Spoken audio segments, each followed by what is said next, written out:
He secured his tour card after 7 tournaments and within 8 months had taken his inaugural victory, defeating Justin Rose in South Africa.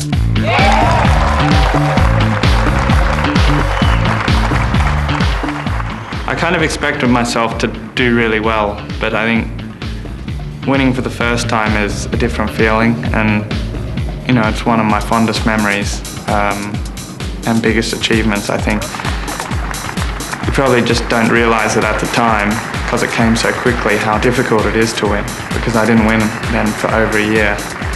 And it's very difficult to win on tour. I think you need a lot of luck and you need to be playing great, because there are a lot of other great players out there who want it just as bad as you do. For most pros, a losing streak lasting only a year would be cause for celebration rather than concern. Still, Scott made sure it didn't happen again. 2002 and 2003 brought another 3 victories on the European Tour.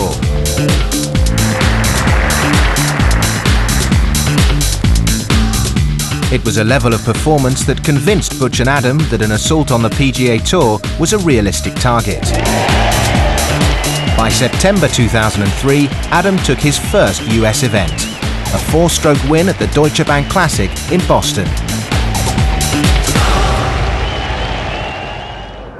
A memorable 2004 brought 2 more PGA Tour victories, including that win at Sawgrass.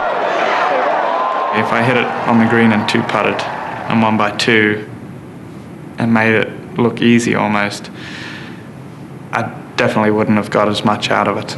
You know, I hope I never hit it in the water ever again.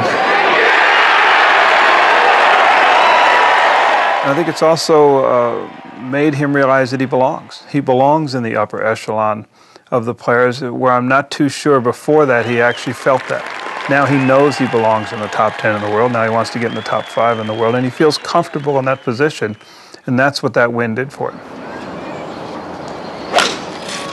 Just days before he had to make that vital chip onto the 18th, Scott had sought help from his childhood idol, continuing a trend of always seeking the best advice wherever possible. When I first met Greg Norman, he said, just don't be afraid to ask questions, and I thought that was some pretty good advice. You know, I want to learn and I want to get better, and if you've got the opportunity to ask Tiger Woods or Jack Nicklaus or Greg Norman something you're not sure about, then more times than not, they're more than happy to give you an honest answer. The kid that you see today at 24 years old, who's a millionaire already from what he's winning endorsements, is the same kid I met when he was 19, 5 years ago. He hasn't changed any.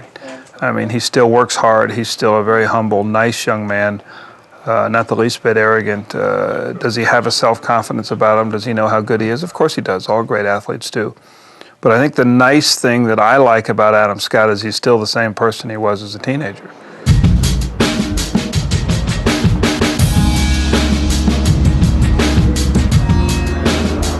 Scott epitomizes the new breed of golfer.